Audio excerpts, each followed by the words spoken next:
this country is actually far ahead of many other comparable countries in testing huge numbers of people. We're increasing our tests from 5,000 to 10,000 a day. Quickly on testing, just to reassure him, we're moving up to 25,000 a day. So by the 30th of March, we'll have a capacity of 11,900 antigen tests per day for patient care.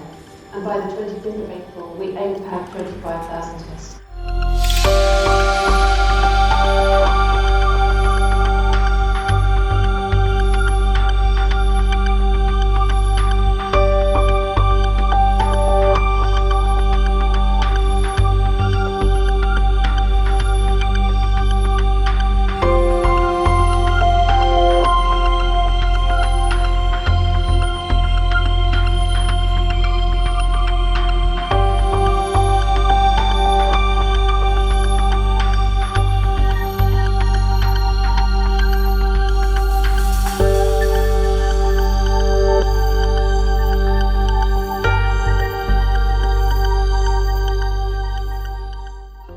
So the antigen test, we were one of the first people to develop an antigen test, and that was done in Colindale.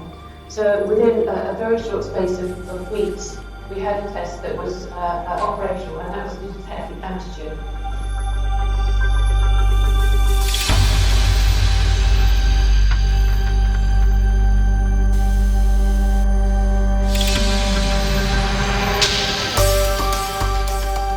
How long does it take the results to come from each of these tests? Doing the test actually takes around 4 hours. The actual time that it takes will depend on the duration of travel of the sample from the patient to the laboratory. It then takes in total about 10 hours to process the specimen, so we have to do some pre-processing and then we do the test. So we get the laboratory to have a result within a day, and then the result goes out to the clinician.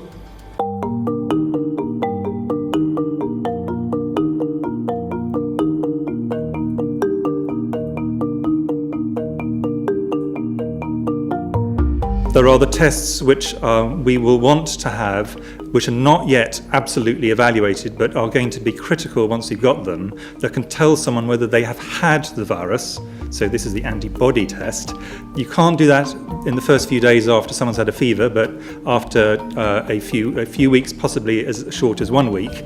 And that will allow us to be able to say to NHS workers, to other workers, look, you've had this infection at least for the short time and possibly for quite a long time. We think it's likely you're protected against this, and you can go back to work and be confident if you get another cough and fever, that is not going to be coronavirus. And the other thing that's going to be important with the antibody test is to be able to work out how many people have had the disease asymptomatically.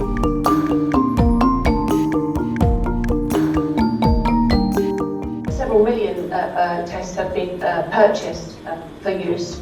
So we need to evaluate them in the laboratory to be clear that, because these are brand new products, and once they have been tested, and that will happen this week, then they will be distributed into the community, in which there'll be a mechanism to order a test via Amazon, and then performed at home, and then sent back to see whether they're positive or negative. There's 2 different models. It might require you to go to some black booth because it requires a blood thing.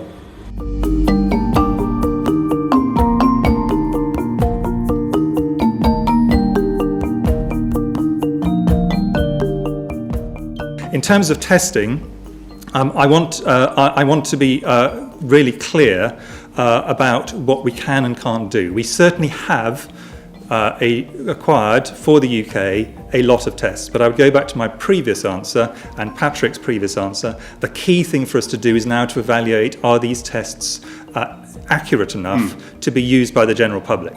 And if the answer is they're all incredibly accurate, then we will work out the most quick and effective way to release these. If it turned out none of them were accurate, we would not wish to release any of them, because inaccurate testing is something which we really should be avoiding. So the thing we are going to do really fast is the evaluation, and then based on that evaluation, we'll be able to decide what to do next.